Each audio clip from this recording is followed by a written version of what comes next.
Good evening, ladies and gentlemen.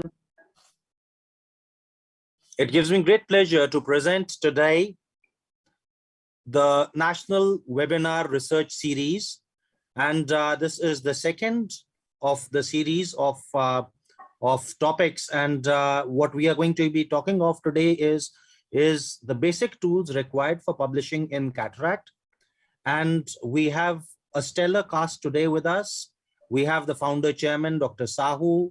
We have Dr. Naik, who's the president. We have Dr. Harsha Bhattacharjee from Guwahati. We have Dr. Nilotparna Deori, again from Guwahati. We have Dr. Faruqi from Delhi. We have Dr. Kirti Singh from Delhi. We have Dr. Aarti Hera from Pune. We have our moderators for the day are Dr. Neeta Dodwad and Dr. Kemya Chavan. So without further ado, I will call upon Dr. Neeta to felicitate our esteemed members, our esteemed guests, and then we proceed with our webinar. Dr. Neeta, please. Yes, sir. So I'm just sharing my screen. So good evening, one and all. Is my screen visible? It is, ma'am. Yeah. I'm just probably going to to slideshow. Go on slideshow. Slideshow. Slideshow. Yeah. So very good evening, one and all, and I welcome you all for today's webinar on basic tools for publishing your research in cataract surgery. As told by Dr. Bali sir, we have a very eminent panel of speakers to enlighten us on this topic. So I welcome all the office bearers. It's my great pleasure to welcome the office bearers. We have founder chairman, Dr. Amulya Sahu sir. He has pioneered and popularized small incision of 2 mm, and he has given the live surgery demonstration at various national and international level. I welcome you, sir. I welcome Dr. Jagannath Boramani, sir, who is the executive chairman, Dr. Parikshit Gopte, who is the vice chairman of ISMSICS, Dr. Satanshu Mathur, sir, as a chief national coordinator, Dr. Barun Nayak, sir, as the president of ISMSICS, Dr. Deepak Mishra as the secretary of ISMSICS, and Dr. Aarti Heda as a national coordinator. I welcome all the office bearers of ISMSICS team. With this introduction, I welcome Dr. Sahu sir to say a few words. Well, I'm so happy that we have opened this research wing, and I'm very proud of Jatinder. He has done a wonderful job, and we are looking forward to real research. And my friend Dr. Barun is there, and I look up to him to guide these young people, and our chapter becomes more and more relevant and contribute to the research in all aspects of cataract surgery and beyond. Thank you. Thank you, sir. Dr. Boramani, sir, is not available today. Today's chairman for this webinar, I welcome Dr. Barun Nayak, sir. He is the head of Department of Ophthalmology at PD Hinduja Hospital, Mumbai. He is the president of ISMSICS Society and the past president of AIOS and editor of Journal of Clinical Ophthalmology and Research. We are fortunate to have him on the board, as his vast experience and interest in research will guide us in the process. So I invite you, sir, to say a few words for this seminar. Yeah, good evening, everyone. And I'm happy, and the thing which I wanted for since very long time, that these kind of things should be discussed so that we improve the quality of research and publication both. And especially we have now our own journal. So basically there is avenue, and we are also training all members so that they can do a good research and write a good paper, so that it becomes means whatever we wanted to publicize or maybe popularize ISMSICS, MSICS. So that will definitely, it will add and it will move in that direction fast. So I'm really very happy, and this control is under Dr. Jatinder Bali about the research and teaching. So he is also very enthusiastic and with his entire team. So I'm glad that these things have started. And in this series, this is the second one, as it was told. So we look forward for many such programs. Thank you. Thank you, sir. We have Dr. Jatinder Bali, as said by Dr. Barun Nayak, sir, very enthusiastic and energetic, chairman of research committee of ISMSICS. He is a cataract surgeon with interest in retina, pediatric ophthalmology, and research. He is a proud author of bestseller research book on basics of biostatistics, a manual for medical practitioners, and also library officer in US. So welcome, sir, and please say a few words for this seminar. It gives me great pleasure to be part of this program and this August Society. Last year when Dr. Sahu started this process, he started with a vision, and I was like, I was just following the footsteps. I would never have dreamed that in almost 1 year's time we would have a pan-India presence, a pan-India pool of researchers, and we would be moving on to the second phase, wherein we would be interacting with the international audiences and getting. Now we not only have international audiences, we have international researchers joining us. So it is definitely, it gives me great pleasure to be part of this visionary group where all of us remember Dr. Nayak's IGO days when he handheld all of us into research, and now with the vision of Dr. Sahu and Dr. Nayak, we are headed on a journey of making India great again. So thank you so much, and we have a very dedicated and energetic team with us. I'm thankful to all of you for the efforts, the massive efforts that you people put in. Thank you so much. Thank you, sir. So with the permission of chair and co-chair, should we start with our academic session? Yes. Yes, go ahead, please. Thank you. Yes. So we will start academic session. So today's first speaker is none other than Dr. Harsha Bhattacharya, sir. He is the founder president of Sri Shankaradeva Netralaya, Guwahati, Assam. He is one of the most respected and renowned doctors with a great amount of experience in the field of cataract and vitreoretinal surgery. His vast work in the community of ophthalmology is recognized recently in the World Conference of Chandigarh, and the best paper in community ophthalmology will be awarded by his name. We are proud of you, sir. With this short introduction, I invite and welcome Dr. Harsha, sir, to present his topic on best practices in scientific publication. I will have two words before he speaks. Yes, Those sir. of you who are watching this program, just watch Dr. Harsha Bhattacharya, one of the most renowned and respectable, a gentleman per excellence, and somebody you should keep as an idol. Those young people who are watching, that he has grown so much, but he is so humble. These are the qualities that you should embody. You should not flaunt your importance, and that is an exemplary character with us. Thank you, Harshaji. Welcome. Yeah. Shall we share the screen? Yes, yes.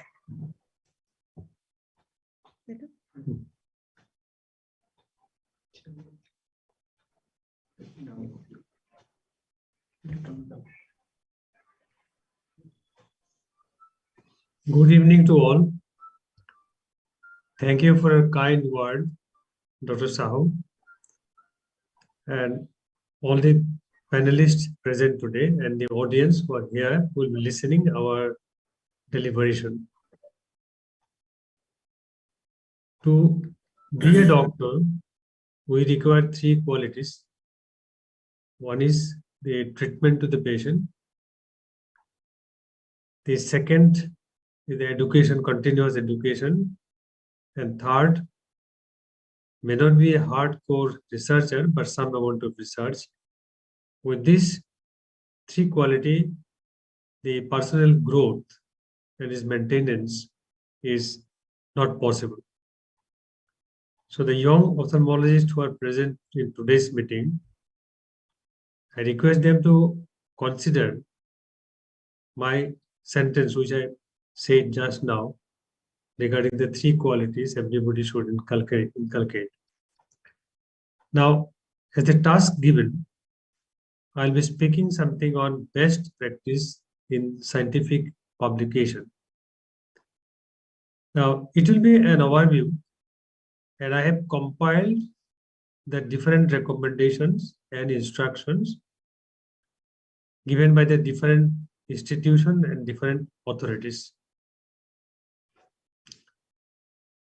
Now, why publication and what is the essential requirement of publication?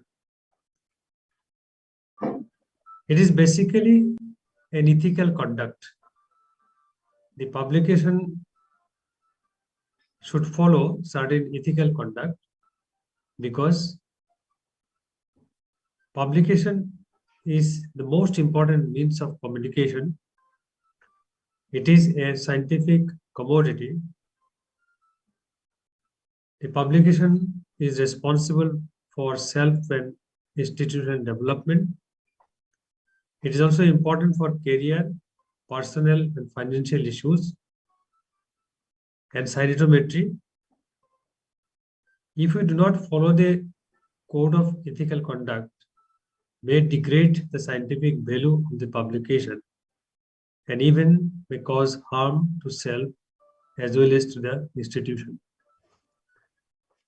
Let us first discuss something about the authorship. Who can be the author? A person who has significant contribution or intellectual share in development of publication. An authorship basically a public responsibility, and in the publication regarding the author there should be proper reflection of an individual's contribution to the publication. Who is contributing what? To write a scientific paper and to communicate. Who is author? Anyone who has substantial contribution to conception, design, interpretation, and achievement of result. In fact, all the authors of any article preferably should take part in these activities. That is the conceiving the idea or designing the study, interpretation of the study, and how the goal or how the achievement of the result is obtained. The drafting, critical review of the manuscript, and intellectual input, those who are contributing, they can be also an author for publication. The final approval of the text for publication, it is a joint responsibility of all the authors. The responsibility for full part work, correctness, accuracy, and completeness of the published result, all authors have to take when they merit authorship. This, in a publication, we acknowledge some people. The general recommendation for acknowledgement is those who are helping us in routine clinical support, who are extending to us, who are assisting us for our routine works, administration, fundraising, those who are collecting the data on behalf of us, other routine works who are doing, minor assistants who are doing without any scientific expertise and scientific contribution, authors can recommend to be acknowledged. Now, other varieties of authorships are existing. One is honorary, guest, or gift authorship. Second variety is the ghost authorship. And the students can be an author if he contributes significantly. It is not that a student cannot be author. Now, honorary guest or gift authorship we give to the senior scientist, departmental head, supervisor, etc. for increasing the publication performance. And the ghost authorship we can give to the industrial partner and who may write the manuscript or copywriter. The other order of authorship, when a publication is made, we name the name of the authors and it follows an order. Now it may be an alphabetical order,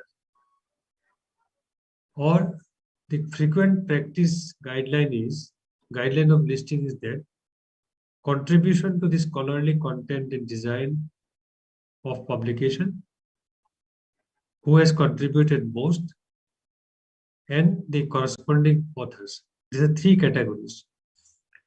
The person who contributed most is listed first, and the corresponding author either listed first or listed at the last. The contribution to the scholarly and design of publications, they can be placed anywhere. Now the first author, when the reference is quoted, generally the first author's name is given. But the order of authorship largely depends on local customs and typical habits in a given field of scientific community. In the different variety of the publication, other than the medical, their instructions are a bit different type. But largely, these are 3 points which I mentioned. Who is contributing most is listed generally first, and the corresponding authors first or the last, and others are placed according to the contribution. Now, when the contributors list is prepared, the general good practice is that mention the contribution of all individual authors in the text. Against the name, a superscript number to be given. On that number, it can be mentioned the contribution of the particular author. Now, after the authorship is finalized, approval of the final version of the manuscript before submission by all the authors. All the authors will see, they will read their contribution they made, what is the recognition. They will discuss, negotiate, and renegotiate in amongst the authors, and finally come to a consensus decision before submitting the manuscript in order to avoid unpleasant situation. Now, when an affiliation is given, the affiliation should be correct. Now, the first point has been written 2 times. When the result is achieved, there should be constant identification of the authors and their interconnection to the institution. Now, affiliation of a research work to a good institution increase the value of the publication and its authenticity. Now, there are some visible authors. If they are in the article, they enhance reliability of data for bibliometric and research evaluation process. There are very dignified authors who are visible authors, who are trusted authors. If they are in the publication, then value of the publication goes up and is to be affiliated. Affiliations are better to transfer to electronic database like web and Scopus. Actual contribution of individual institution for conducting the research and achieving the result need to be mentioned clearly. That means the institution, how it is related to the research and publication, that should be clearly mentioned so that the reader can understand about up to what extent the affiliation is. Now, nowadays, there is predatory publishers are there. There are many journals are there. These are basically exploitative in nature. Many times we get email, we get invitation, and many journals appoint acquisitional editor. Their main duty is to collect the articles through different methods of communication for the journal. Now, if the journal sounds a similar name to a reputed journal but does not match, then these journals may not be a good quality journal. If the journal does not disclose the review process clearly, and who are the people involved in the review board, and these people, if they do not have any subject knowledge, still they are reviewing your article, it is suspicious. Or they may not evaluate properly your article. So journals without any impact on scientific input or development, that can be evaluated from the various reference points. If the journal has no contribution or less contribution for scientific development, then these journals are not to be selected for submission for publication. If the journals without proper contact information, or the journals not complying publishing standard, and if the publication agreement is very superficial, or they accept the article with a promise that the article will be reviewed repeatedly and it will be immediately published, and it attracts some publication fees, then one should think over the quality of the journal. They may be predatory publishers, or this journal may be a predatory journal. Now, how to select a journal for submission of an article? To avoid responding unsolicited invited emails for publication. Every day, many mails are coming. You better not to respond this mail. If you find the journal is suspicious, as I have mentioned earlier, better to avoid submission. Now, use certified channels to select a journal for publication, like WOS and Scopus. Select index journal or journal registered under year IH+. Open access journal, use directory. The open access journal is a directory, and from there one can select where to submit the manuscript. Before selecting a publication medium, it is better to discuss with the colleagues who have sufficiently expert or sufficient knowledge regarding the journals, authenticity of the journals. And overall, if there is anything suspicious, one should be cautious before submission and selecting the journal for publication of their article. Now, how to mitigate inappropriate publishing practices? Now, the publication should be complete, truthful, and formally correct. Individual authors should be responsible for the publication. Maximum visibility and achievement of maximum visibility should be there. Never to violate ethical principles and good practice guidelines. If encountered any such violation, it needs to be disagreed. And the potential dispute need to be resolved by the head of the research group. If there is some dispute between the among the authors, the lead author can take the initiative to solve the issues, and adherence to the guidelines and principles, if any, set out by the funding agency. If the funding agency give any guideline in the publication, it is to be strictly adhered. Otherwise, it may invite some litigation. Now, the affiliation policy, affiliation information are listed either from smaller institution unit to bigger institution, like the Department of Neuro-Ophthalmology, Sri Shankar Deva Nethralaya. All faculties address are to be, for all faculties, address of correspondence are to be clearly mentioned in the publication. Always avoid undesirable and unethical publication. Research paper is to spread scientific knowledge, but not to fulfill personal interest and reinforce personal credit. Research is exclusively meant for spread of scientific knowledge.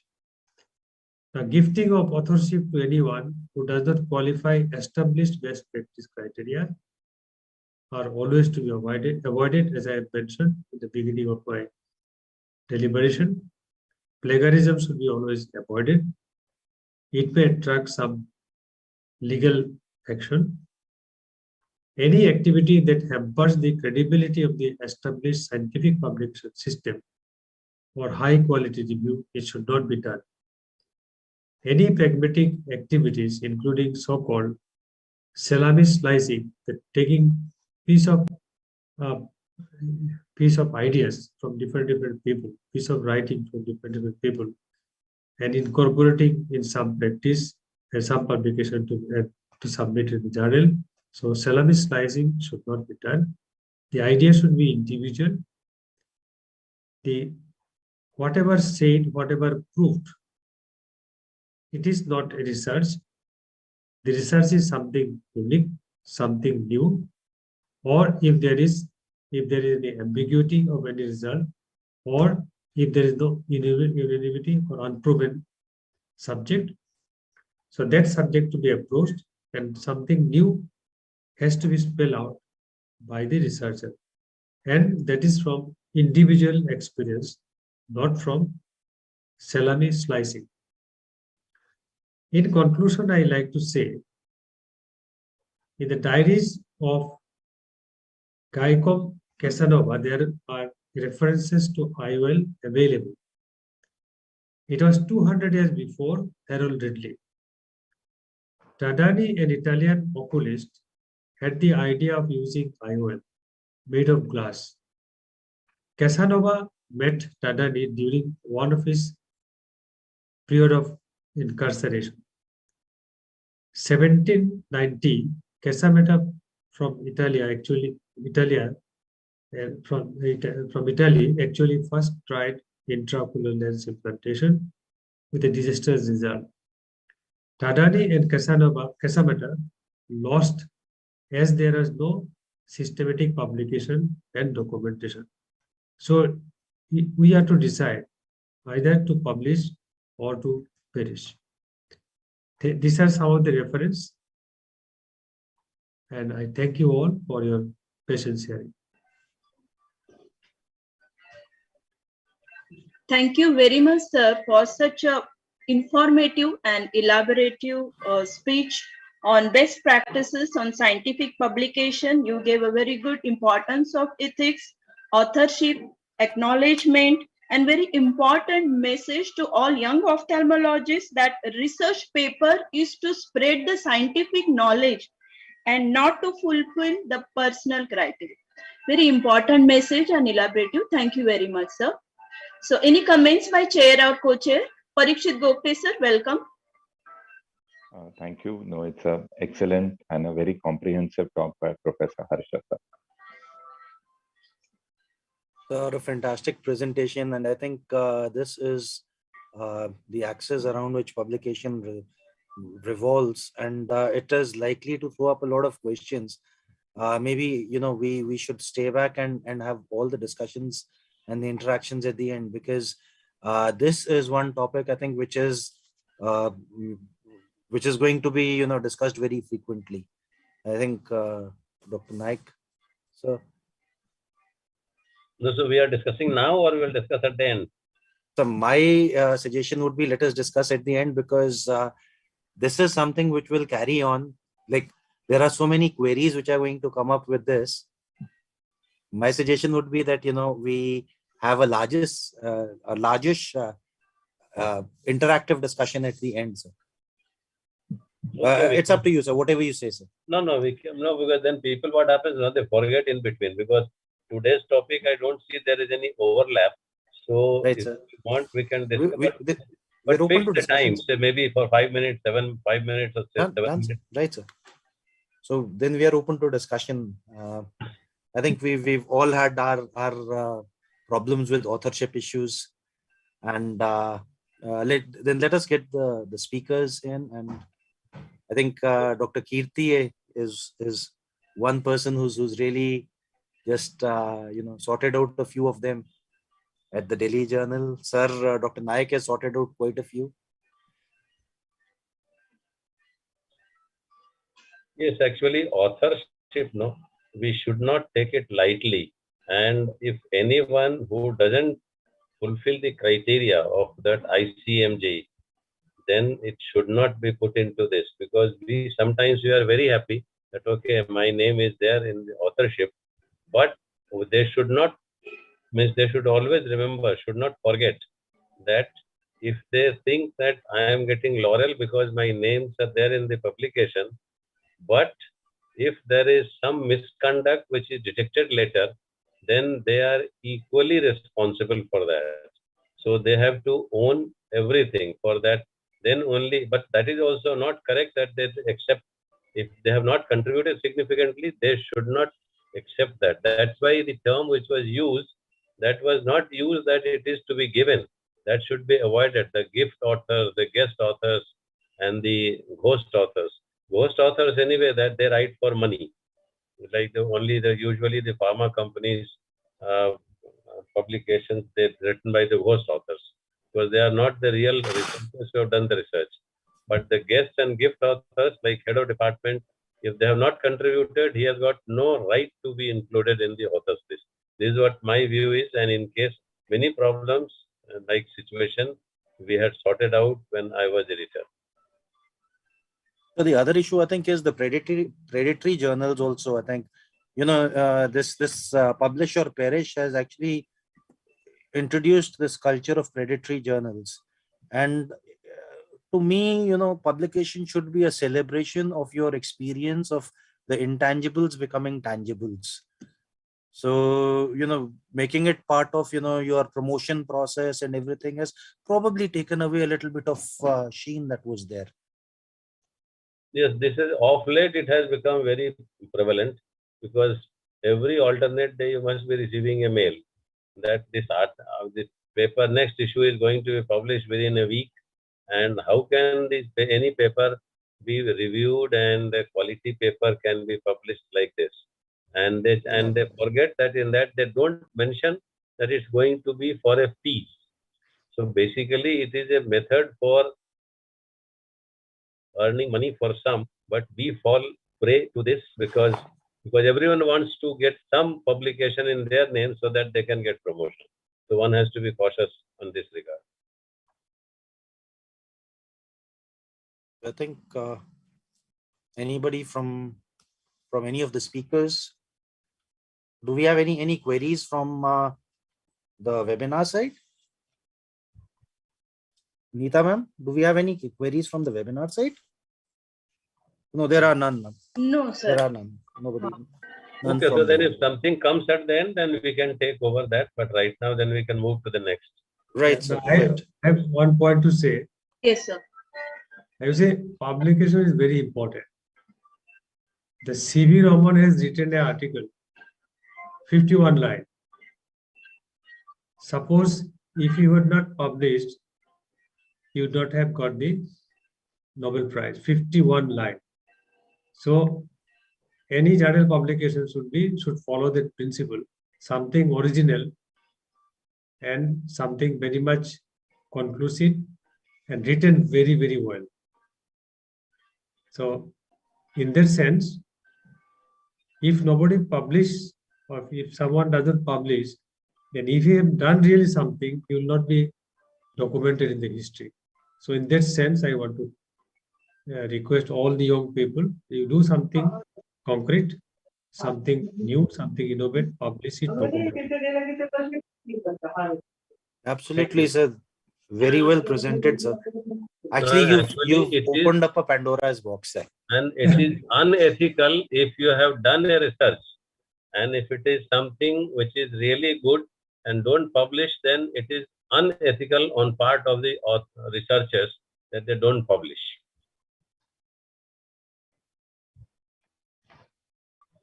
So should we move to our next speaker, sir? Yes, yes. Yes, our next speaker is Dr. Nilitparna Devri. She currently conducts the teaching and training of residents at Shankardeva Netralaya, Guwahati. She is an associate consultant in the Department of Strabismus and Pediatric Ophthalmology and is responsible for ocular genetics and myopia control clinic. She is a very quick learner and she has shown the learned technique of Dr. Sahu's 2 mm SICS, given the live demonstration of surgeries at various conferences. And she is one of the very good teacher, as the review I got it from her own students. So all yours, Dr. Nilutparna, to present on types of studies. Thank you so much, ma'am. Good evening to all the panelists. I'm really honored and humbled by your kind introduction. So without wasting any more time, I would like to share my presentation. I think it is visible. Yes, it is. Yes, yes. Yes. So this is a very long topic in research methodology, but for the purpose of understanding for the youngsters and also for people who are new to doing some study research methodology, I will be touching upon only the pertinent points of this design. And the data that I have collected in making this presentation, the references are given along with the slides. So I have no financial interest in this presentation. Why a research is important? Because it is an integral part of any research methodology. And a research design is basically a strategy for answering the research question using the empirical data. This data is collected either from hospital-based settings or clinics or in the population. A good research or a well-designed research should identify the research problem clearly and justify its selection. It should review previously published literature associated with the problem, clearly and explicitly specify the hypothesis, that is the research question, which is central to the problem we have selected to actually look forward into. Effectively describe the data necessary to test the hypothesis and explain how such data can be obtained. And finally, the sixth step, which is the most important one, is to describe the methods of analysis which will be applied to the data in determining whether or not the hypotheses are true or false. In all this methodology, the most important question remains the research question. So in order to simplify this research question, we need to ask the questions before we proceed towards the type of design that we want to assign to our methodology. So first question that should come to our mind is that, are we intervening in any form in this study?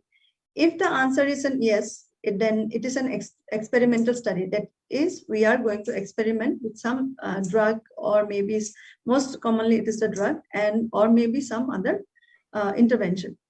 Now, is there a random allocation when we are doing this intervention study? That is, if it is an yes, then it is a randomized, it is known as a randomized controlled trial.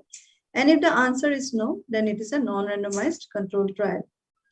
On the other hand, the most commonly used studies in the medical practices are the observation studies, which are designed when the answer to the intervention is no.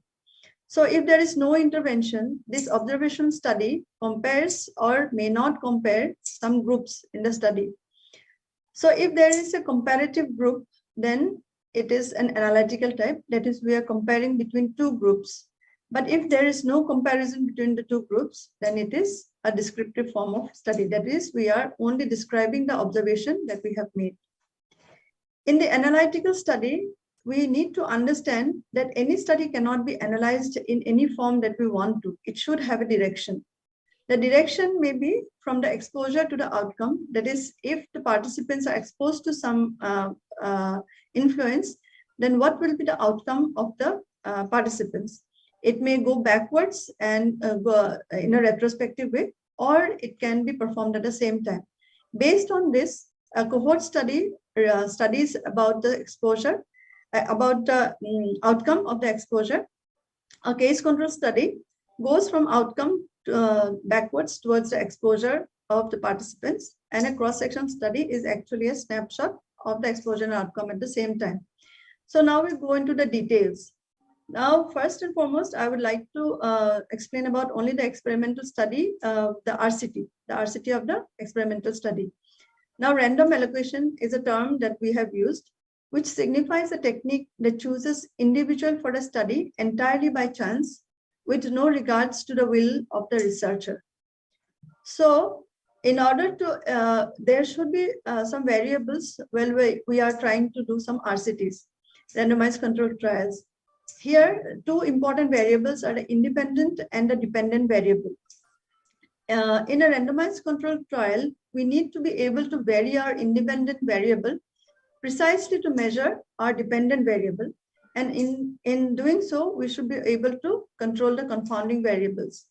The most common example is like when we give it to students or some, if you log into some YouTubes, you will see that if you look, for example, the fan that we operate by regulator.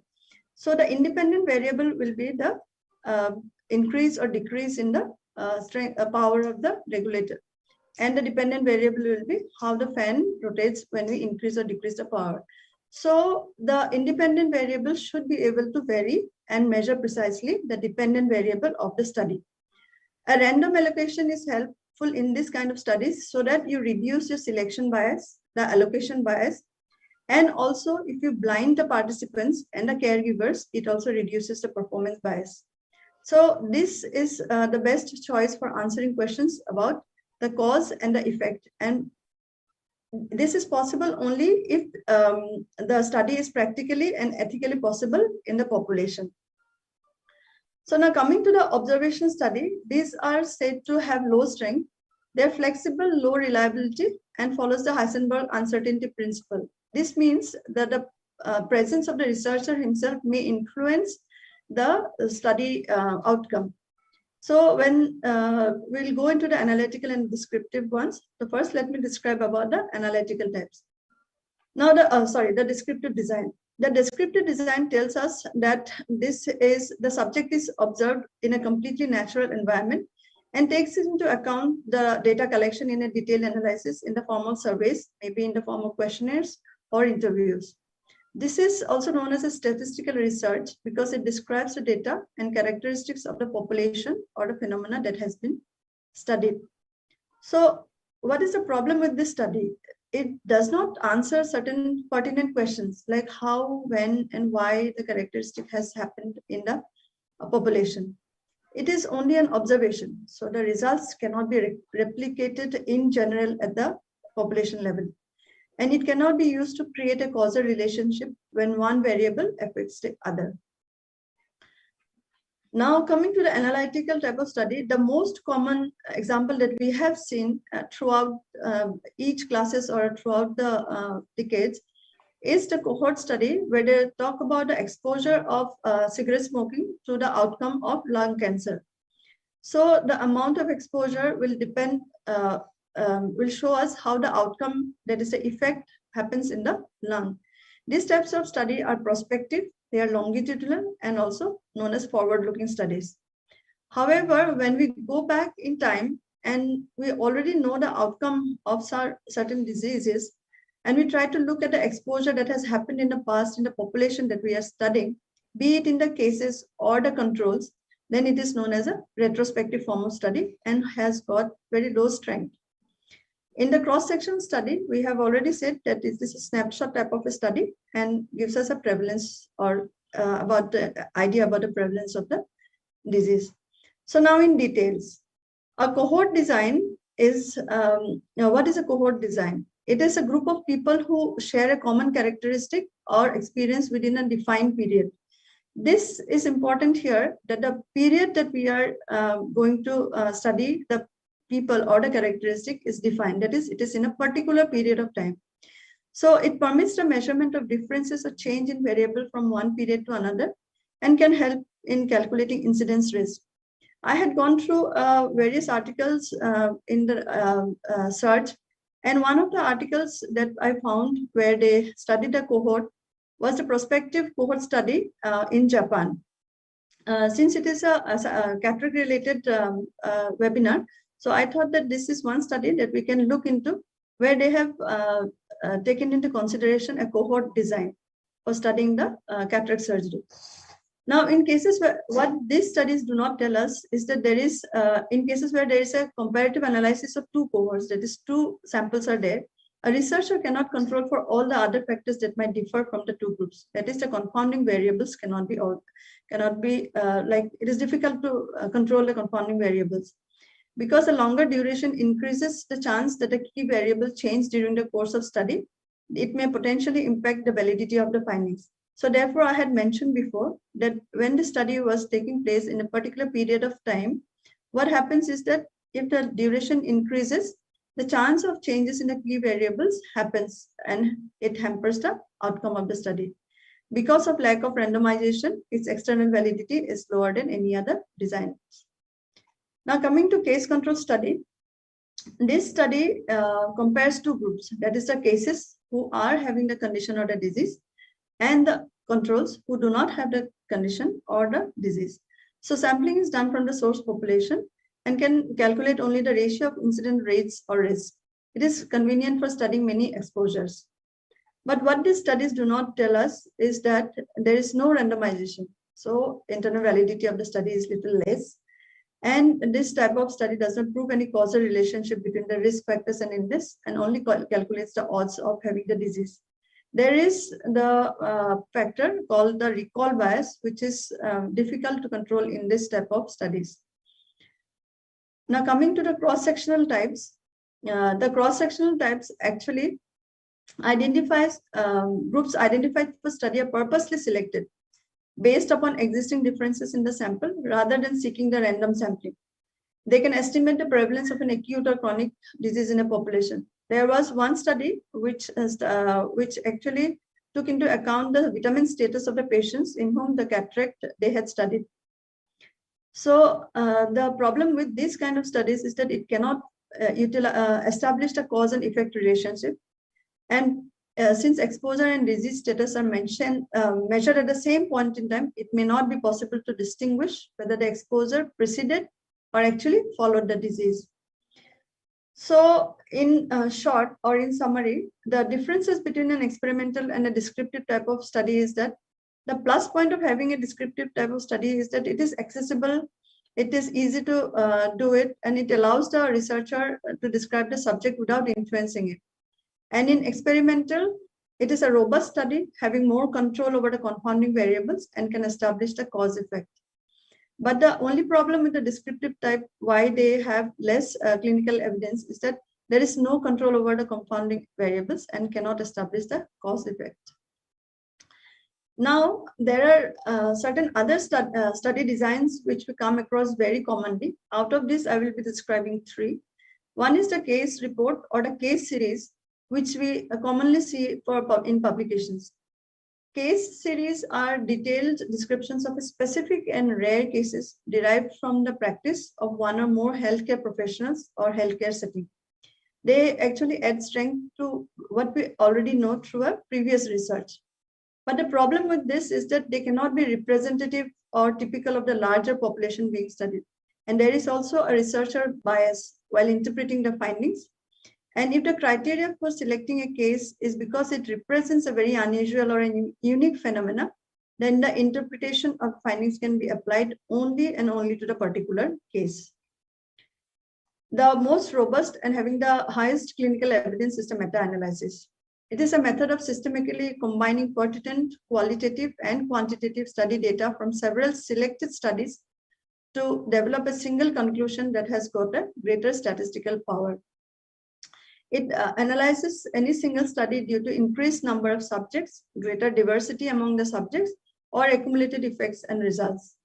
But the problem with this is that we need to follow up for a long period of time, and it is quite time consuming, because you need to go through all the appropriate studies, identify the required data that you want, and then use some advanced statistical techniques to analyze them.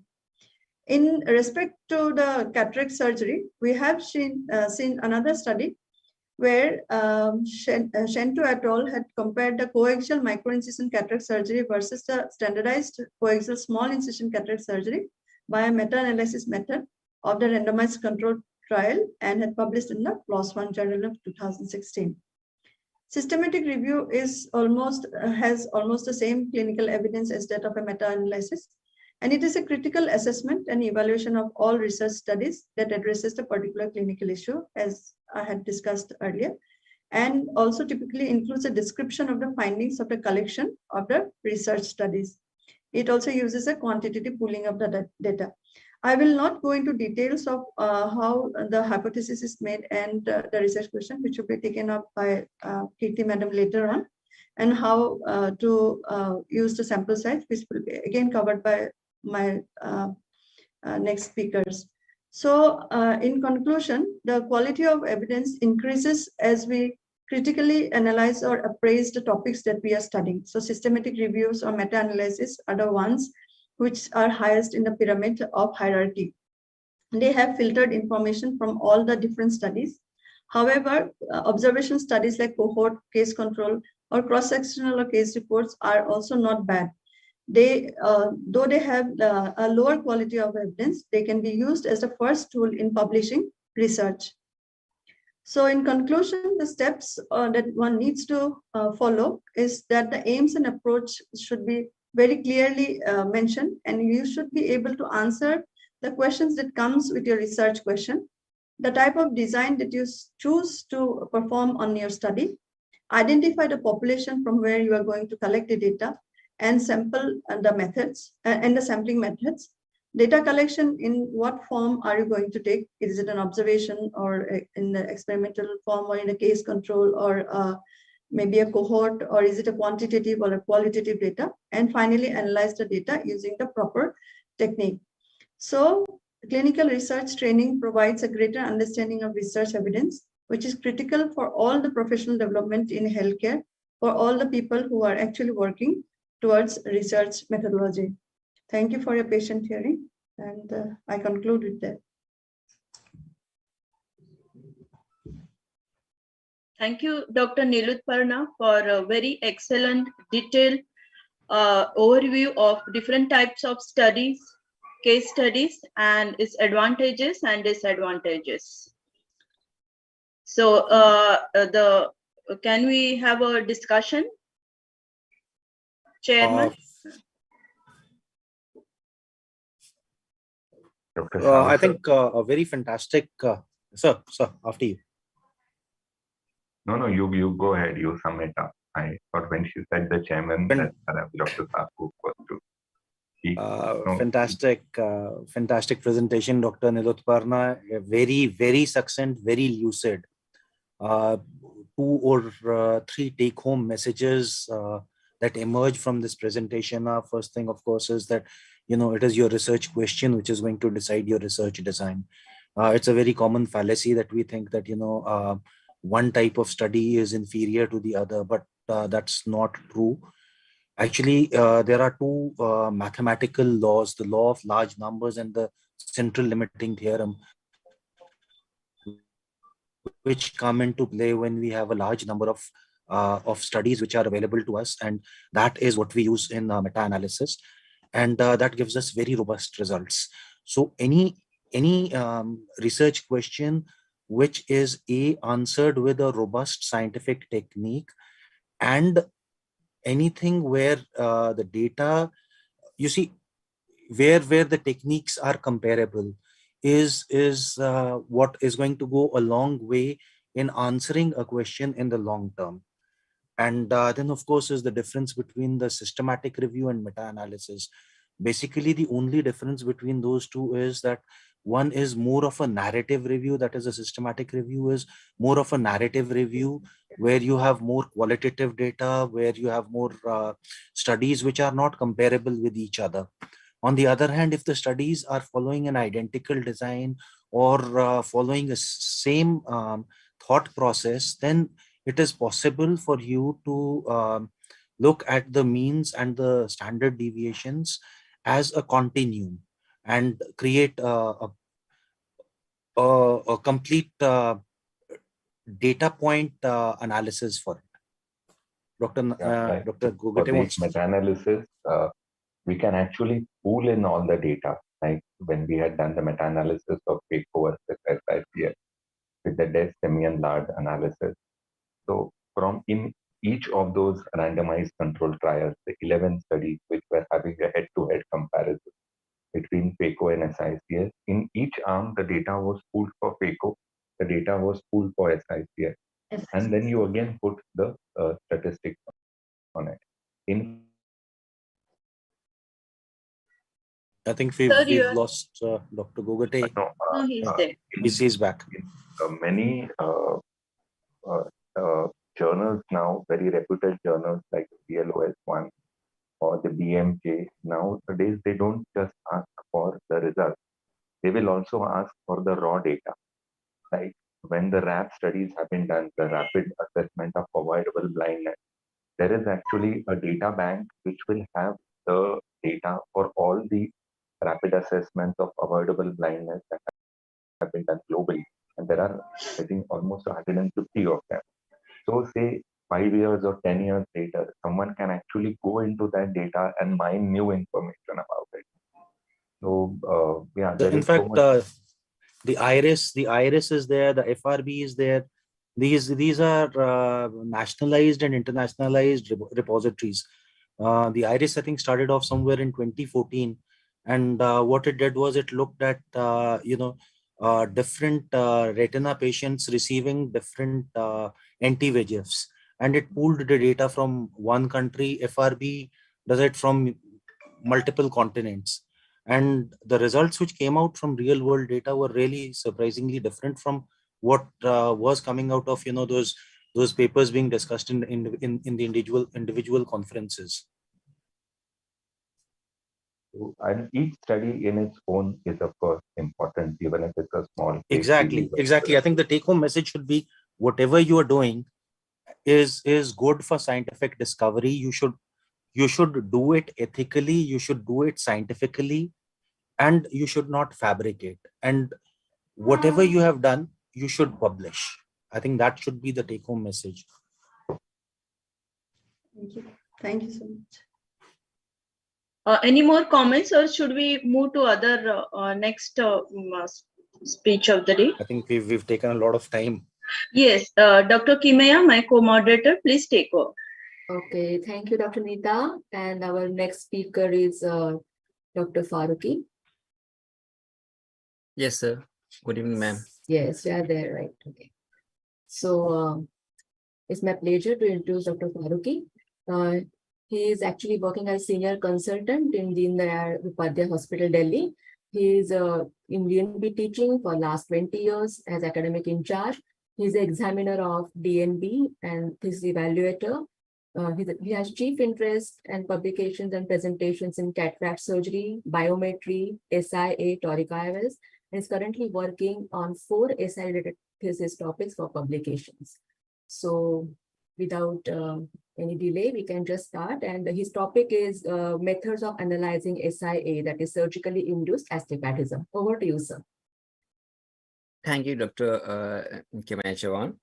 And I'll just share my screen first. Yes.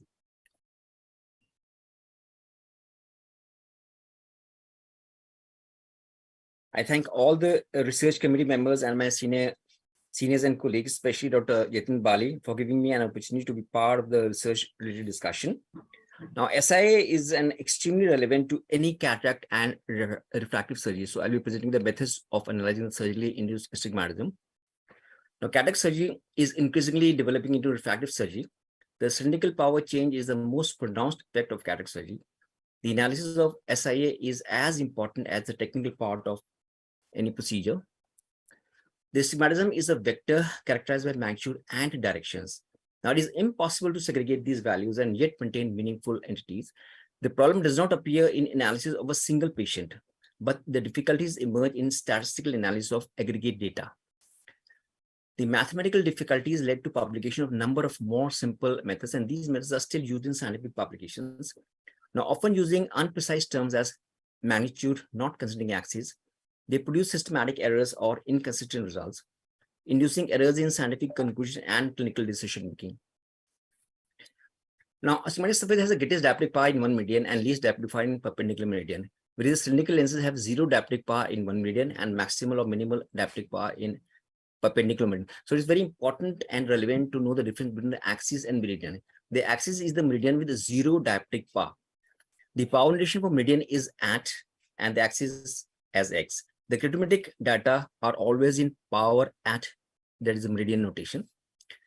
The axis is used in ophthalmic literature when it actually means steep meridian. The cataract surgery incisions intend to neutralize pre-existing astigmatism, and it should be placed on a steep meridian and should be defined as such. Hence, the use of the term the on-axis incision or the fecal is very misleading. Now, one needs to know about the very important aspect of SI, that is the corneal incision coupling ratio of astigmatism. Now, the coupling ratio in accordance with the Gauss law of elastic domes is that the flattening occurs in the incisional meridian and the same magnitude steepening occurs in the opposite meridian, that is 90 degrees to the incisional meridian. Now, Jaffe and Kleiman in 1975, he introduced the graphic vector analysis method and the rectangular coordinate method for the analysis of the surgically induced astigmatism. The preoperative and the postoperative astigmatism was represented graphically, and the surgically induced astigmatism was again found by this graphical method. Now, one needs to emphasize that the postoperative astigmatism is no indication for the surgically induced astigmatism, as can be seen in this case. The postoperative astigmatism was 1.75, whereas the surgically induced astigmatism was less than that, that is, it is only 1.5. Whereas in this case, the post-operative astigmatism was 1.5 and the surgically induced astigmatism was 4.36 diopters. So note there's a large difference in the K2 and K3. This illustrates the folly of using K2 alone to assess the SI. That is, one should not use the post-operative astigmatism to assess the surgically induced astigmatism. Now, another method by Jaffe and Kleiman was the rectangular coordinate method, which was a more precise method of calculating the surgically induced astigmatism using rectangular and the polar coordinates. Here, the amplitude was represented as K, and the angle that was used was double the angle of the axis. Now, by using graphical vector analysis and rectangular coordinate methods of Jaffe and Kleiman for surgically induced astigmatism, the total surgical induced vector is calculated, but the combined magnitude and axis presents difficulties in statistical analysis. Hence, the magnitude without considering axis or axis without considering magnitude is analyzed with questionable interpretation and conclusions. The flattening and steepening effect of the corneal incision is not known, nor does it tell us about the torque-induced effect of the incision. Now, this presented Holiday, Crafty, and Cox in 1992 presented a modification of the rectangular coordinate method. It was based on the oblique cross cylinder and integrated the refractive and the gravimetric changes. It can determine the effect of incision at meridian 90 degrees away from the surgical meridian. Hence, it could know the steepening and the flattening effect can also be known, and this can be calculated. Thereby, the coupling ratio can also be calculated. It also had a method to show how the averaging of the axis is to be done, and this standard method was published. Now, for example, for individual averaging of the axis, example, if there are two axes, 10 degrees and 170 degrees, then the average of this 90 degrees is incorrect answer because wrong pair of semi-meridian was used. The two axis value must not exceed 90 degrees. The difference between two axis value should not exceed 90 degrees. And if it exceeds, then add 180 to one of the semi-meridians. For example, to 10 we add 190, and if we add 170 and take the average, then 180 degrees is the correct answer. For aggregate calculation of axis, choose 90 degree or 180 degree as the surgical meridian and calculate the algebraic sum of the difference with the reference meridian. The average of the algebraic sum describes the mean difference from the reference meridian. So the aggregate calculation is not simply the sum of all the axes and then you take the average of that. So this is much more specific and difficult. However, the limitation as previously stated that the statistical method be applied to the surgically induced vector with both magnitude and direction by this Holiday, Krabbe, and Cox method. Hence, the magnitude and axis of the SI has to be analyzed separately in this method also. Now, there were new models of SI calculations for statistical analysis, and these models were based on polar methods, the power vector calculation methods, and the double angle polar plot with centroid and standard deviation methods. Now, the conventional spherocylinder notation may define individual patient data according to author Christine and Esser. So he said that, but they are unsuited for any mathematical and statistical analysis as they are dependent on each other. They cannot be separated. They're incompatible in units, and they yield systematic error for the aggregate data. So Neisser and Christian et al., they said the polar value system converts the next astigmatism to orthonormal components. They introduced the polar value system, and it converts the net astigmatism to orthonormal components. Any pair of polar values separated by an arc of 45 degrees characterize the net astigmatism. All types of mathematical and statistical analysis may be performed in the usual manner. The polar value analysis applies for both individual patients as well as for the aggregate analysis. The polar value at 90 degrees is represented as KP90, and it is defined as the difference between the WTR and the ETR component. And the polar value at 135 degrees calculates the balance between the components projected on 135 and 45 degree meridian, according to this method. And the surgically induced astigmatism is in the polar values is expressed as the difference of post-operative, the polar value at 90 and the polar value at 135. Now, if you analyze the polar values at 90, any positive value indicates increase in the power, that is indicates steepening or WTR effect, and any negative value indicates decrease in the power or the flattening of the ATR effect. And any positive value at the polar value of 135 indicates a counterclockwise change, and any negative value indicates a clockwise change in the polar value of 135.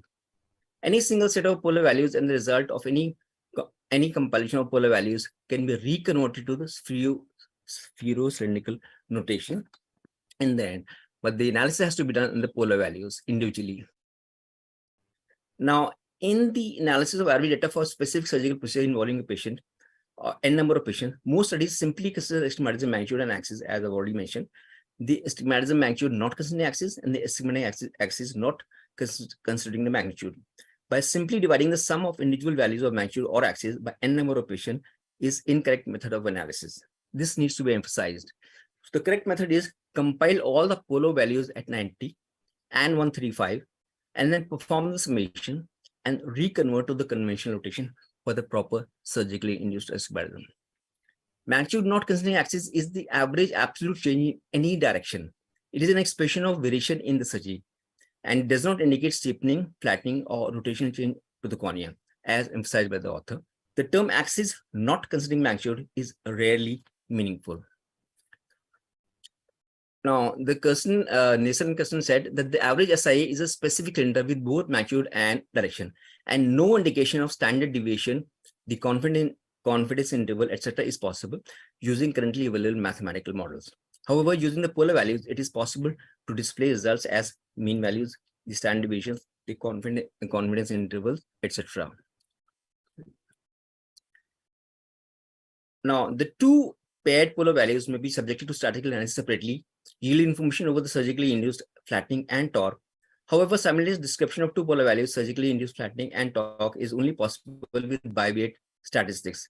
As the astigmatism is fully characterized by two polar values, the bivariate analysis is superior to the univariate approach and always yields the correct statistical results. Hotelling t-squared t-shirt should be used, which is a bivariate analog, of this, and is used for the of the univariate statistics. Now, another power vector analysis was done by Thibos et al., and is one of the very popular methods. The power vectors are geometrical representation of spherocylindrical notations in three fundamental diptic components: the spherical equivalent, the astigmatic component D0, and the astigmatic component J45. The astigmatic component Jackson cross cylinder is represented by Jackson cross cylinder equivalent to conventional cylinder as a positive center at alpha plus 90 and a negative center at alpha, and is represented as J at alpha, where alpha is the meridian of the maximum power. Now, the power vector analysis by Thibos said that the primary advantage of representing any power vector is that each of the three fundamental components of power vector is mathematically independent and they can be analyzed statistically in a normal way. This simplifies the practical problem involving the combination, comparison, and statistical analysis of the refractive errors or surgically induced astigmatism. Now, there's another method one needs to know about is the double polar plot and the centroid astigmatism. The double polar plot can be used to illustrate the difference between the pre and the post-operative corneal astigmatic paths. The mean difference can be assessed by examining the centroid of each of these plots. The double angle plot is preferred compared to a single angle plot. Since the astigmatism vector calculations are performed after doubling the angle, these data can be inserted directly into the standard scatter plots. In double angle plot, the WTR eyes are grouped in the left side and the ETR are grouped on the right side. Now, X and Y scatter plot maintains the spatial relationship of each astigmatic values. Example, one diopter at 1 degree and one diopter at 170 degree should be displayed nearly superimposed, separated by 2 degrees. Now, this is done appropriately with a double angle plots, whereas a single angle plot, they appear on the opposite sides of the origin. It allows the display of the Manchurian axis or meridian of the average astigmatism centroid and the confidence ellipse, which is the two variable analog of the confidence interval for a single variable.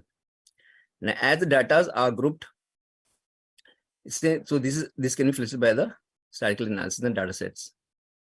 So in conclusion, the primary advantage of representing SI vector by polar or power vectors is that each component of the polar or power vector is mathematically independent of each other.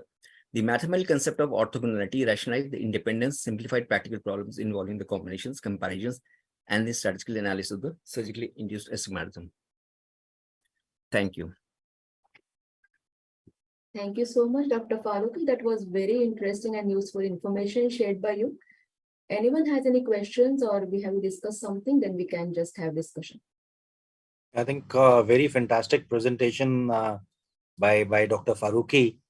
He is a master of this, and I was expecting Thibos. I was also expecting Olpin's method to come in, but he has very lucidly explained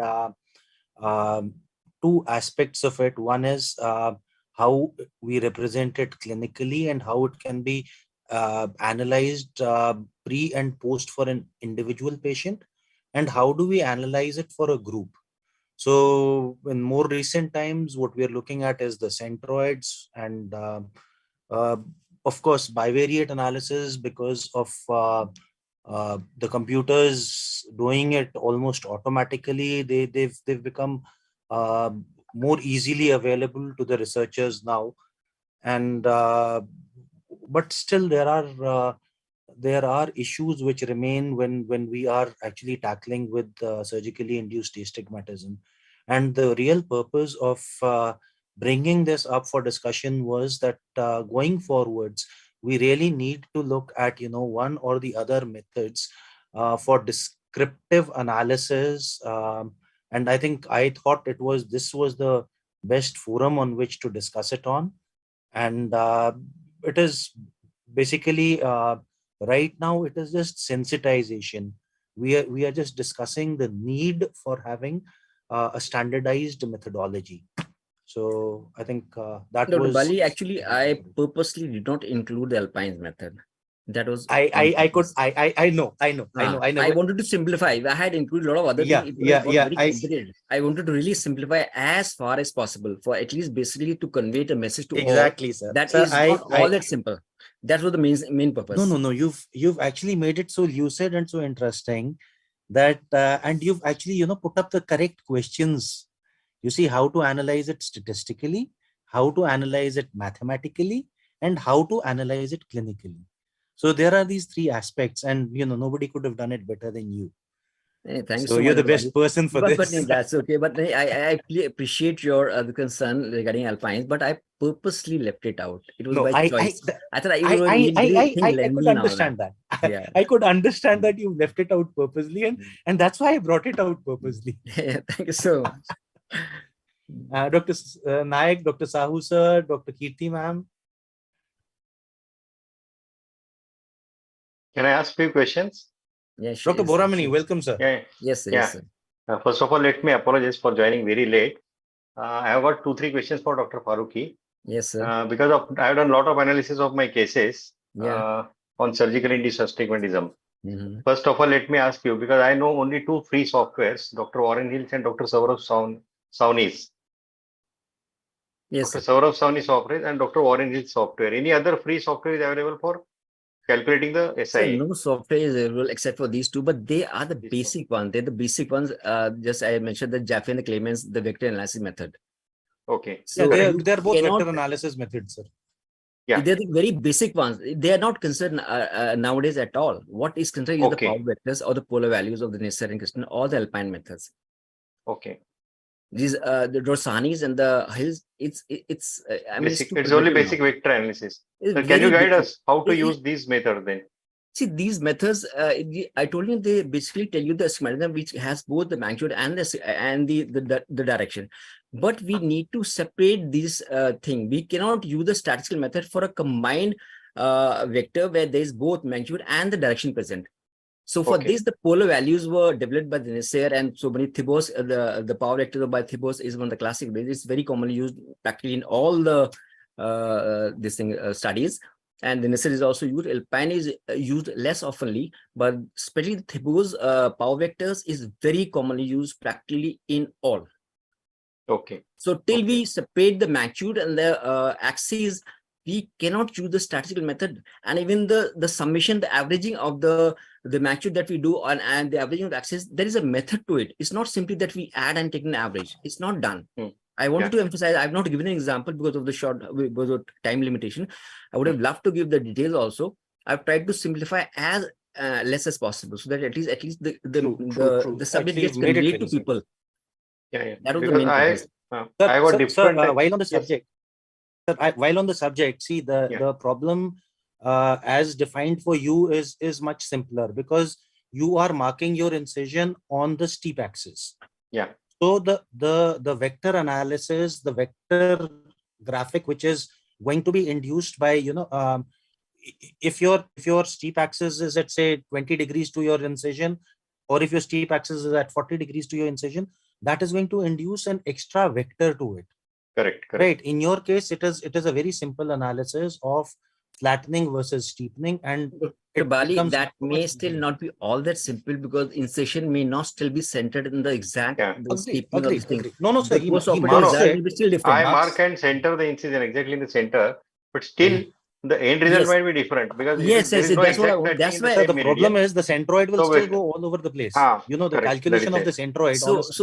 So here we need to get into these polar values and all that. And most of us consider a bivariate analysis. Basically. And most of us consider only the anterior corneal K values. Even I think posterior values also must be playing a major role. It's a very complex. Yeah, it does play. Most of my studies are related to that only. I'll be very soon publishing them. I'm just working on all of them. Correct. Therefore, currently, I say that my topics are being worked upon. I was using Dr. Warren Hill's calculator. Previously, the calculator was in a simple Excel sheet because I got different types of incisions for different type of cylindrical power. So I used to put one type of incision in one table. Now that is not allowed because it's online. You have to register as one user. So whatever maybe the type of. I agree.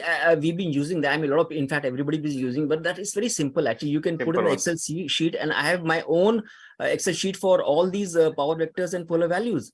I don't use any of these Saurabh Sahni's or the Warren Hill's calculators at all. I've never used them.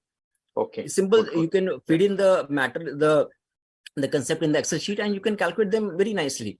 Very nice. But you need sir, it's easier. What happens with when somebody's already put a few formulae into it, then you first have to take those formulae out and then take the values out and then work on that sheet. So it's like it's double the work. No, it's not double the work, Dr. Bali. If you know the formulas, you can fill in the Excel sheet. Automatically. Everything is done. Once you feed that, it becomes so easy. You don't need to use any calculator. In fact, then your area becomes very vast. Your arena becomes very vast. Here in the Warren Hills, and I mean, you get confined to one thing, and you have to know really the basics of all the analysis and the calculation to really be able to analyze the results. We cannot analyze the SI till we know exactly how it is done and what are the shortcomings in any particular method. Yeah, correct. Basically, sir, see, we're still some degree degree away from the coordinate geometry analysis, and that I think is what we're really looking at. It's not all that difficult. The coordinate analysis is not all that difficult. It's simply, I think, it's a block in the mind. If you really go into it, it's a very short thing. And I think we all that's true. Working upon the SI, we need to know these vectors. It's not difficult, and one has to work upon if you really want to analyze the results. Basing it on this Warren Hill and Saurabh Sahni will not get us anywhere. They're not being used anywhere definitely, now. Sir, definitely. See, the basic point, of course, is there are 3 or 4 main take-home messages from this. One, of course, is what method to use. That would also depend on once again your study question and also on where your incisions are based. What are you inducing with the incision? And then, of course, there's no. Let's face it. There's no ideal method that exists. You're right. Actually, I agree. So it's like the answer is still. Although my point for us to know all the the methods. So we're going to capture one thing and we're going to miss out on the other.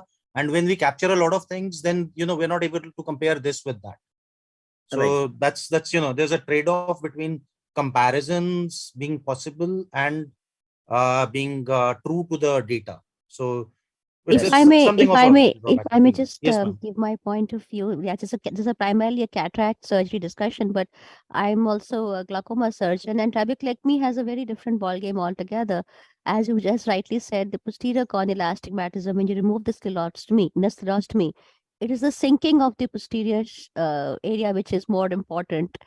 So, and what I have found is, again, I'm not talking about the cataract point of view, is despite removal of all sutures in trabeculectomy, the astig remains over years. At least 1 year follow-up, it remains. So I believe whatever tissue distortion you are doing, here it's a sclerostomy which you're doing. Cataract, you are just doing you are the MICS team. You are just entering into the cornea. The same way in trab also we enter 1.75 or 1 mm in the cornea. Here it is less.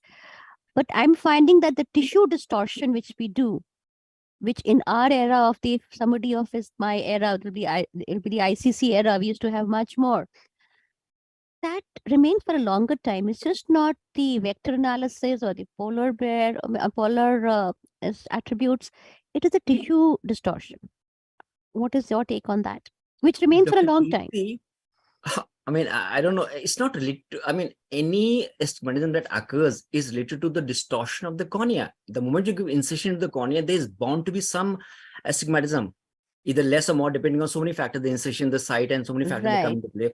Right. So, I mean, once in this sclerostomy, what happens, first of all, it's a removal of tissue. It is going to stay for years. And that distortion is almost permanent. There is no question of getting it removed or coming back to the pre-surgical values. It is going That's exactly what I'm saying, because initially the discussion used to be that it is the sutures which are causing the distortion and the astigmatism. No, doctor. The SIA, the surgical induced astigmatism, is primarily due to sutures. But what I'm finding is that the tissue dissection is the one which is causing I think this was never an issue. I mean, sorry to interrupt. Yeah, that's exactly what when they talk about the posterior surface, that's exactly when it fell into position. That's what's happening. That's the primary purpose of this particular discussion, because we've primarily been focusing on the anterior curvature. And yes, the only time when we were talking of the 2K was post refractive surgery IUL power calculations.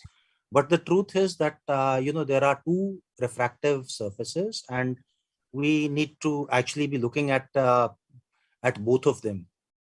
So and that that actually compounds the problem even further, because right now what is happening is that we are trying to find an ideal method for which is true statistically, which is true clinically, and which is true mathematically also.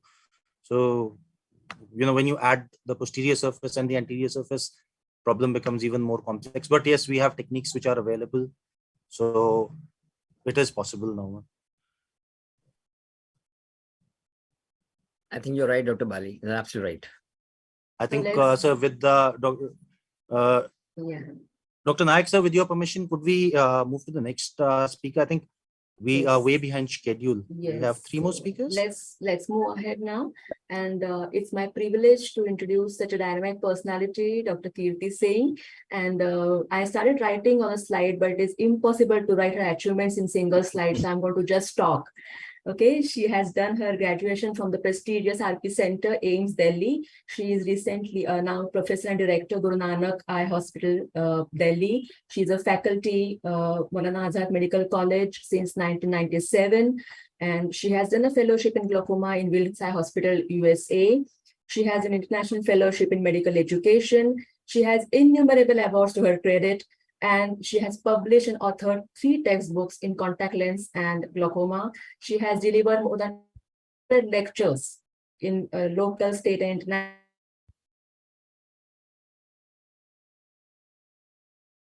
She actually is being an honorary comparer for All India Radio and TV since 15 years. So it's really unbelievable, ma'am. And towards you now is all for you. And she's going to talk about research questions and how to frame the hypothesis. Over to you, ma'am. Thank you, Dr. Kimaya.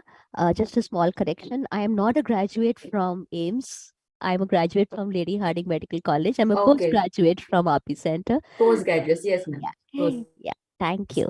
So it is a pleasure to be here, and I was very astounded by the conference which I attended the first time on the MICS. And I'm thanking Dr. Bali for having me here. So let's come to the slide share. Yeah, share screen.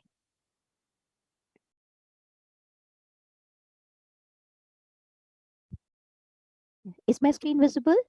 Yes, ma'am. Now this is Yes, part of my lecture is the one which I take as part of the medical education faculty in MAMC. So it's partly for the thesis students, which we do PG teaching, and formulating a research question, hypothesis framing. So I think Nilukparna has made my task easier because she's covered bits and pieces of it. What is a research question? And uncertainty in a population that the investigator wishes to resolve. It is written as a research question. It is just a query. Whenever we are doing a research question, we have to ask ourselves, do I know the field and literature well? What are the important research questions in this field? Could my study fill a gap? This is important actually, because whenever you want to publish a study, they always say nothing new in it. So try to find studies where you can fill a gap. If there's a prior study, can be given some additional information.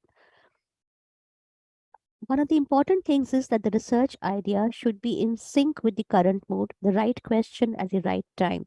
Just to quote Shakespeare, time and tide and the right place would take you to the height. For example, if you talk right now about the antibiotic consumption between 2000 and 2015, this paper was published in 2015, and it talked about drug resistance, and this is a global phenomena. So any research which is talking about this drug resistance would find a good audience and also being published. Of course, COVID would be the right question, right time, being a new disease. More important than that also is, especially for our country, are the results likely to be useful and applicable, or the societal aspect? Example, global temperatures rising, the glaciers shrinking. If any of our research questions can talk about that, how great it would be. Second would be to state the research question in your own words, write it down as completely as possible. This is as much true for us seasoned researchers as for the new researchers, or the, as we call, research naive students, because once you write down the question in your own words, you will understand the fallacies, the confounders, the problems you're going to anticipate, And it will also tell you what all methodology to use. Then divide your question into concepts. Have a wide angle and then zoom it down to 2 to 3 concepts. It's never good to have too many research questions, too many aspects in a research question. Try to minimize your research to 1 or 2 important points. Then the famous Picard criteria. We all know about that, but just to reiterate it, specify the population to be studied, refer to the intervention or exposure to be investigated, state the comparator controlled, reflect on the outcome of interest, and try to mention the time frame. So that is the Picard criteria: population, intervention, comparator control, outcome. For example, this is the research question: study changes in iris parameters on ASOCT in eyes with angle closure glaucoma post-iodotomy after lens surgery. The changes in the iris parameter is the rationale of the study. The angle closure glaucoma post-iodotomy is very specific population. Post-lens surgery is the intervention. That means you have done a phacoemulsification. It is assumed it's phacoemulsification, although it will be better if you write the research question with phaco here and not ECC or MICS. Then your comparator is or control is the age-matched cataract cases, and outcome of interest is the changes in the iris parameters. So the research question has the entire Picard criteria into it. Another aspect which is very commonly taught, and we have to understand it for our own research, is finer criteria. A good research question should be feasible, should be interesting, should be novel, should be ethical, and should be relevant. For example, this was a picture I taken long ago, and I always ask my students what it is, and they come up with various things, and I just tell them this is one of the organism which started the first antibiotic discovery. And then they say, oh, okay, madam, it is a fungi, it's what, penicillium, and then they come to it. So it is just basically just to make it interesting, or a finer criteria is feasible. Feasible is again a research question, or a research which is to be done. Is it an institution? Is it individual? Is it a cohort study? Is it a multicentric study? Is it an RCT panning continents? It has to be feasible. So adequate subjects, adequate technical expertise, affordable in time and money, and manageable in scope. Interesting and novel, confirms or refutes the previous finding, extends the previous finding, or provides new findings. I hope as a glaucoma specialist, I can find ways to regrow the optic nerve. That would be the greatest research we could do. So wherever novel findings is there. It should be ethical. And we all know about the Declaration of Helsinki, which we all say, in all our articles which we published or which we read, it confirms to the Declaration of Helsinki. Helsinki has been amended 7 times, and the medical research ethics are multiple in them, but the primarily ones are informed decisions, and that participants' welfare takes precedence over the interests of science and society, and always special vigilance is taken as to adverse effects. The whole issue of ethics started from the Nuremberg Code of 1947.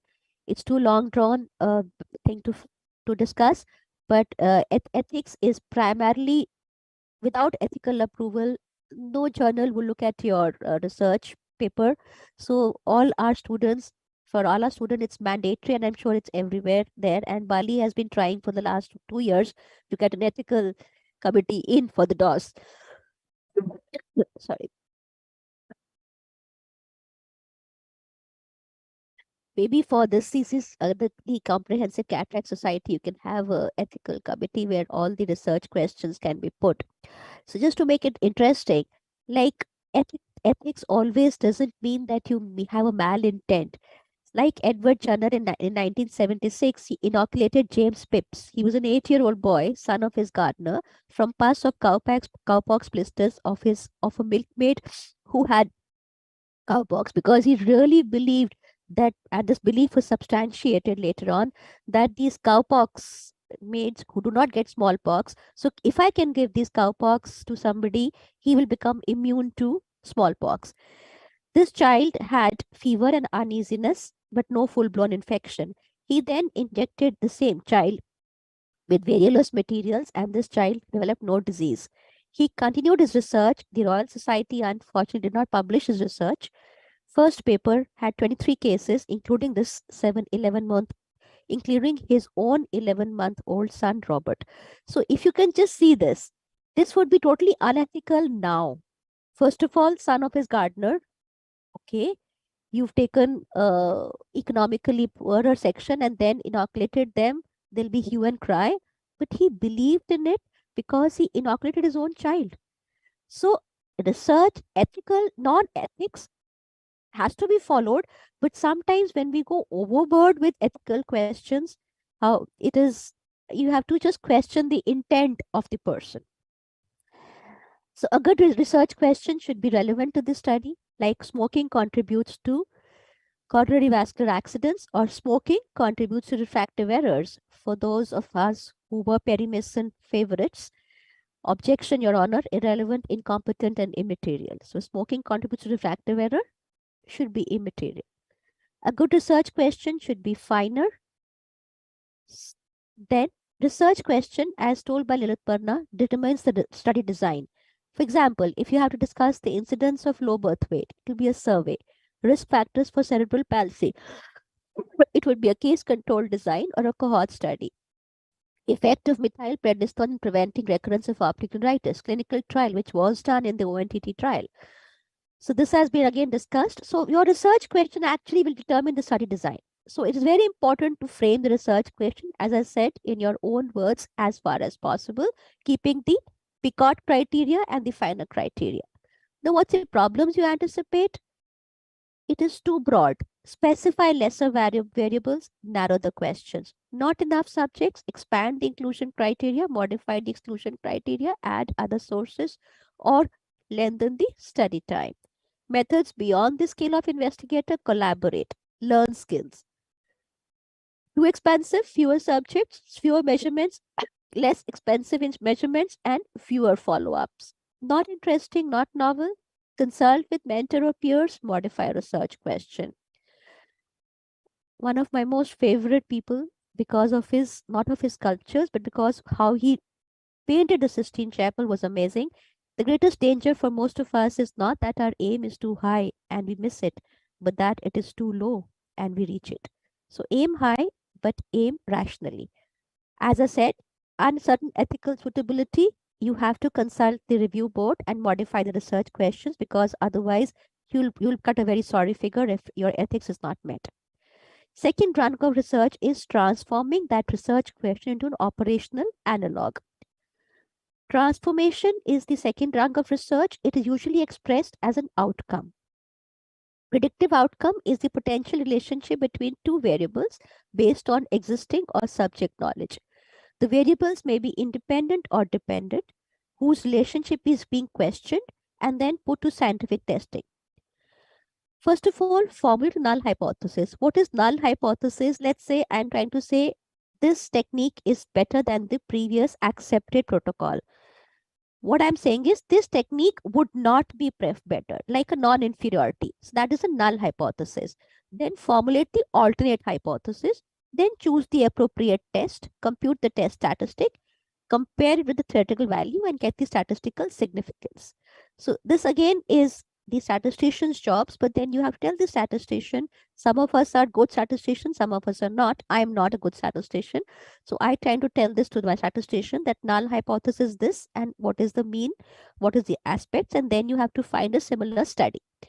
So again, we have the Picard criteria, but in hypothesis, it must have the magnitude of the effect. Why is magnitude required? Because your sample size will be calculated based on the magnitude of the effect. For example, does phaco cause a lowering of IOP in glaucoma patient? Hypothesis would be in open angle glaucoma patient, controlled medically clear corneal phacoemulsification reduces the IOP by less than 10% over a time span of 12 months.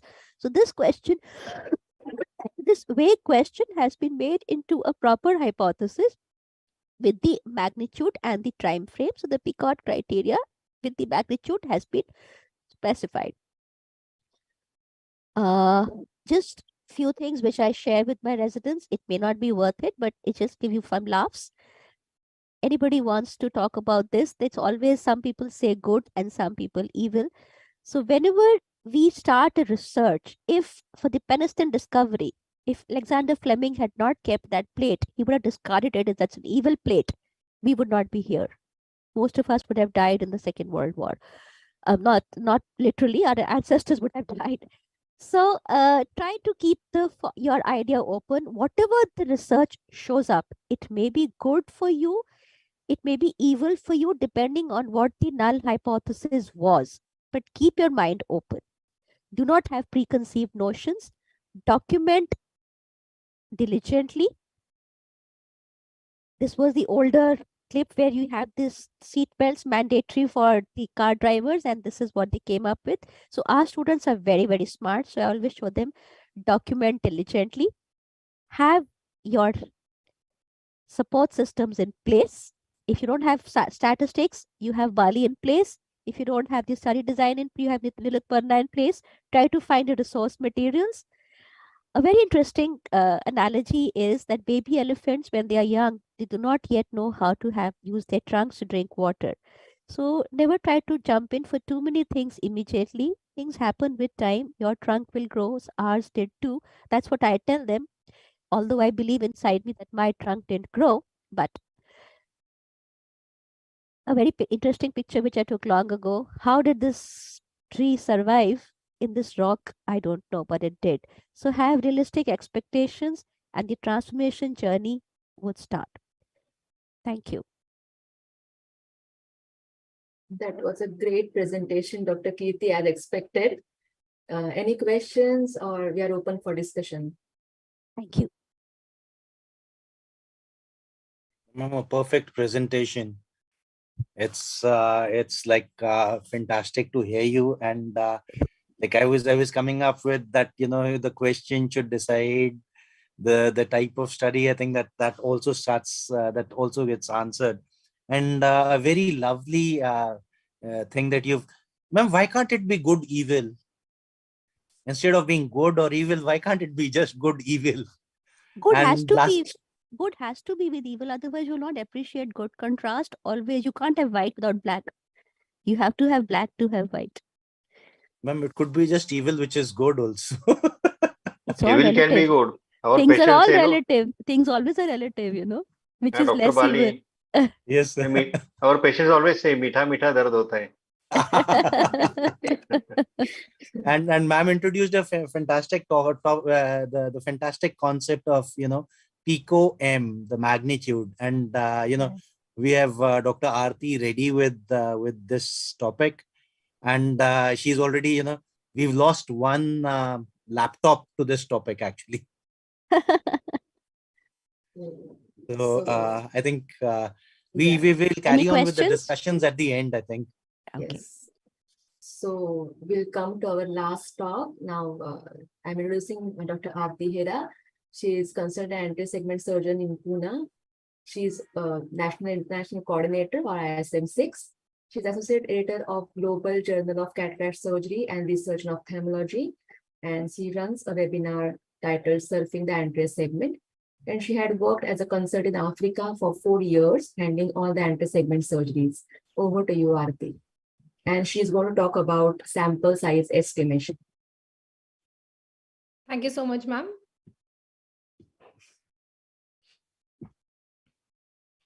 So I hope my slides are visible. One of the important aspects of planning a clinical study is the calculation of the sample size. It's naturally neither practical nor feasible to study the whole population in any study. So hence a set of participants is selected from the population, which is less in number. Let's say that's what we call as size, but adequately represent the population from which it is drawn. So that true inferences about the population can be made from the results obtained. This set of individual is called as sample.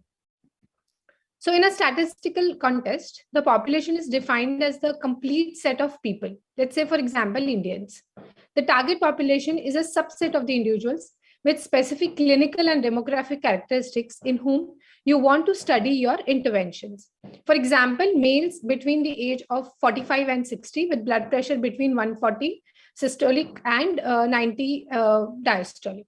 And the sample is a further subset of the target population, which we would like to include in the study.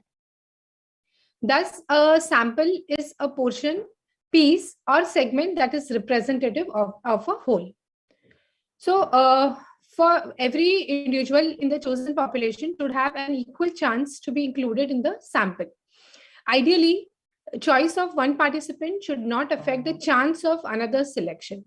Hence, we try to select the sample randomly. Thus, it is important to note that random sampling does not describe the sample or its size as much as it describes how the sample is chosen.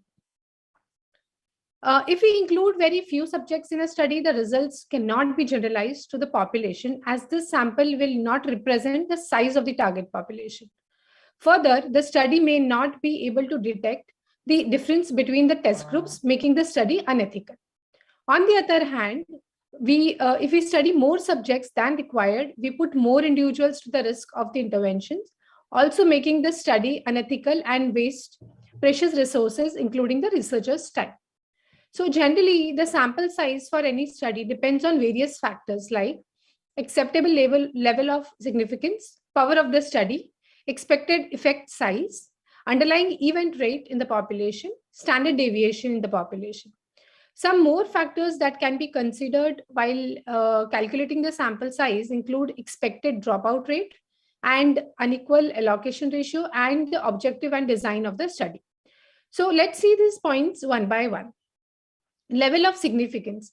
Everyone is familiar with p-value. This is the level of the significance, and prior to starting a study, we set an acceptable value for this p.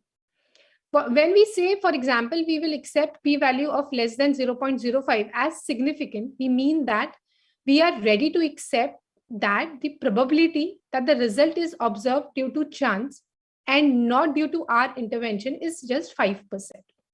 To put it in a different word, we are willing to accept the detection of a difference 5 out of 100 times when actually no difference is existing. That is, get a false positive results. Conventionally, the p-value of 5%, which means 5% chance of erroneously reporting a significant effect, is accepted. Now, what is power of the study? Sometimes, and exactly conversely, we may commit another type of error wherein we fail to detect a difference when actually there is a difference. This is called as type 2 error that detects a false negative difference. We must decide what is the false negative rate we are willing to accept to make our study adequately powered to accept or reject our null hypothesis. So this false negative rate is the proportion of the positive instances that we are erroneously reported as negative and is referred in the statistics by the letter beta. The power of the study then is equal to 1 minus beta. And in the probability of failing to detect a difference when actually there is a difference, the power of the study increases as the chance of committing a type 2 error decreases. Usually, most studies accept a power of 80%. This means that we are accepting that 1 in 5 times we will miss a real difference. What is expected effect size? The difference between the value of the variable in the control group and that in the test drug group is known as effect size. This difference can be expressed as the absolute difference or the relative difference. We can estimate the effect size based on previously reported or preclinical studies.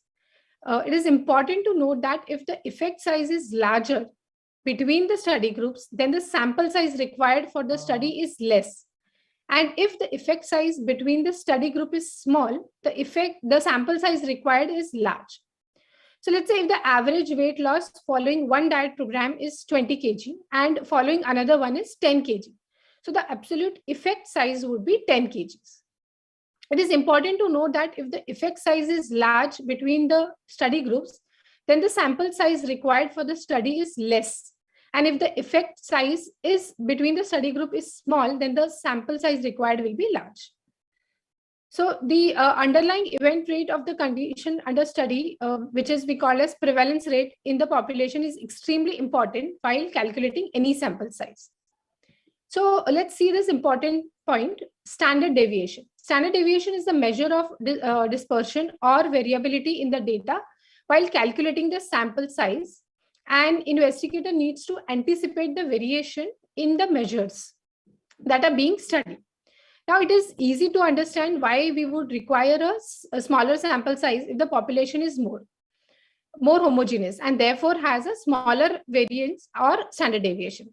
Suppose we are studying the effect of an intervention on weight and consider a population with weight ranging from 45 to 100.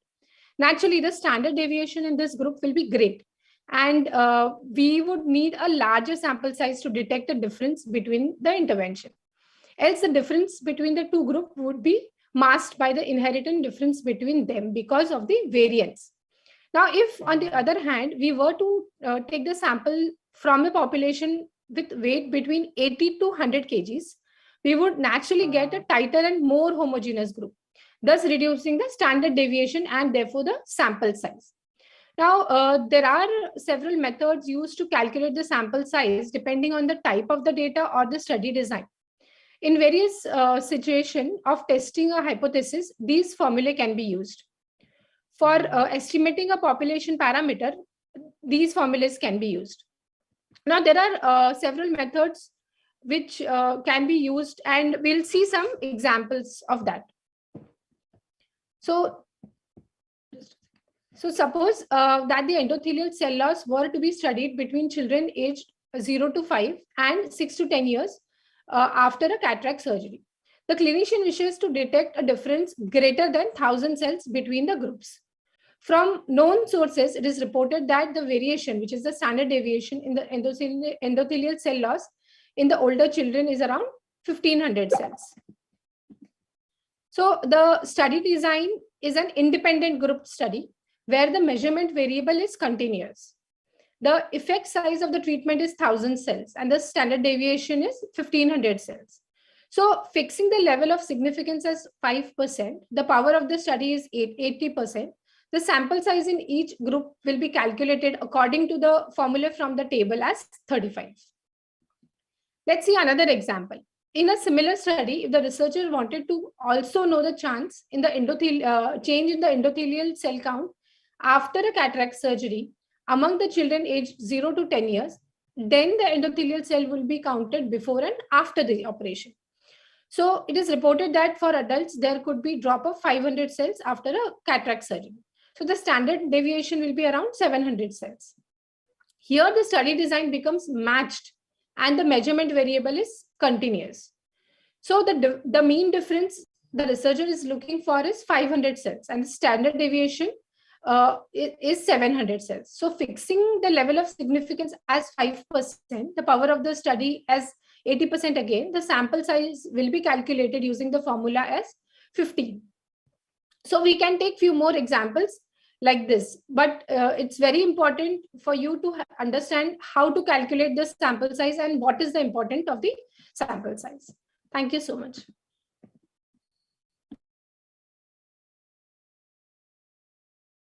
Thank you so much, Dr. Aarti. That was a great lecture.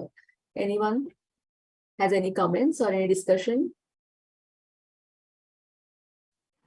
Anyone wants to say anything? You can. Fantastic presentation, Dr. Aarti. I think the take-home message, of course, is you see, if you have a bag in which you have, say, a mixture of rice and sugar, then if you have only rice, just poke into any part of it. You take a sample of it, and you know that it is whatever is the first sample, even if it is a small amount, it is rice. So if it is homogeneous, you require a smaller sample. On the other hand, if there is if there's a mixture of, say, rice with sugar, with dal, or let's say rajma or some sort of beans, so as the heterogeneity increases, you will have to poke that sack multiple places just to be sure that what is there inside it. So that is, how we would be looking at sample size. Interesting thing is, yes, standard deviation and the clinical effect size, or that delta square or the error term at the bottom, that is what we play around with. So I think Dr. Boramani. Yes, Okay. he's Yeah. And Dr. Naik, sir.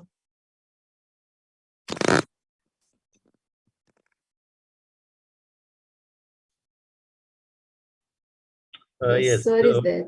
Yes. Yes. So no, basically you want me on sample size or on overall? Your comments, ma'am, is also there. The study question, hypothesis. That's again, a favorite of Dr. Kirti's and Dr. Naik's. No. So all the talks were really great, and it was something which it's just one talk is not sufficient for the beginners. But then this is primarily the initiation of the thought process, so that they should understand how it is done and what are the factors that we have to consider in either calculating sample size or deciding the research question and formulating the research question. So those things. So it's just the initiation, and this is not sufficient. So something more, if they have to learn, they have to read your book. Absolutely, yes, sir. That's really so nice of you, sir. But actually, you're the one who started this process. My entire generation learned from Dr. Naik's this thing, and I still remember I went through 11 drafts for one article. Oh. So I'm not going to get another editor who has that much patience, I'm sure. Absolutely.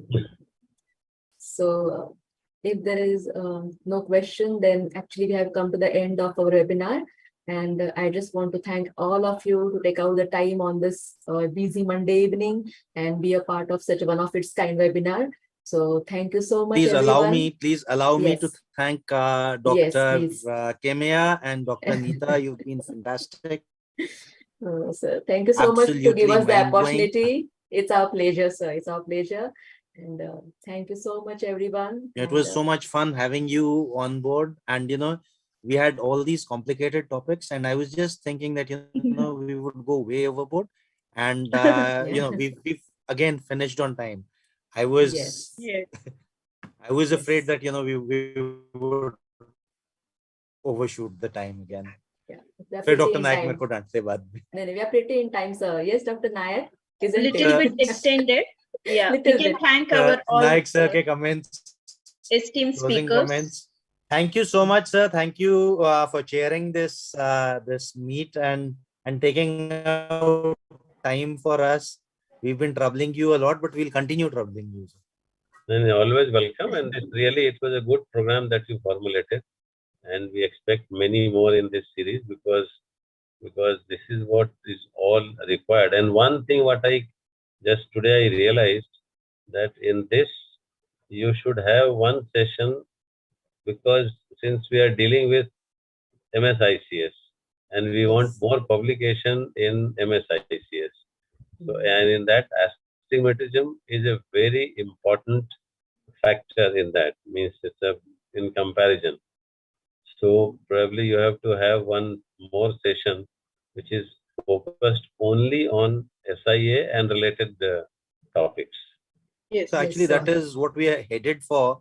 This was, this was starters. So because we wanted to set the ball rolling, create some queries in people's mind, let them go back and read up on it. But sir, you are in a very unique position right now. You're heading the Glaucoma Society, you're heading the Cataract Society. You've already headed the All India, sir. Right, but then it's sir is all rounder. Love and affection of members. The big two. And, no, I just realized, the moment I was introducing, I realized this is something that is very unique, you know, heading the glaucoma, heading the cataract. So I'd say a very large proportion of all ophthalmic cases, sir. Thank you for these comments. Dr. Parikshit Good night, is here. sir. I think Good night, everyone. with this, maybe we can. I think Intod has to and play we want some. to thank. Sir, Bali sir. I think Anji, Intod has to play some video or something. That's what. Kushagra, can we have the video, please? Sure, sir. Oh, fantastic. It cannot be complete without this. Yeah.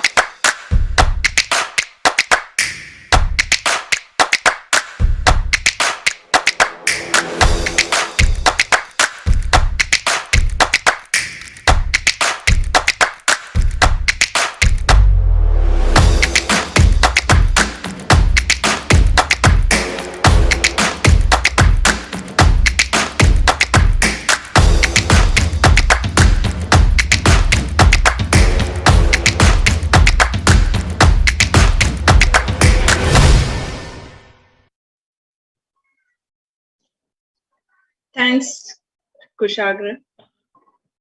So, Okay.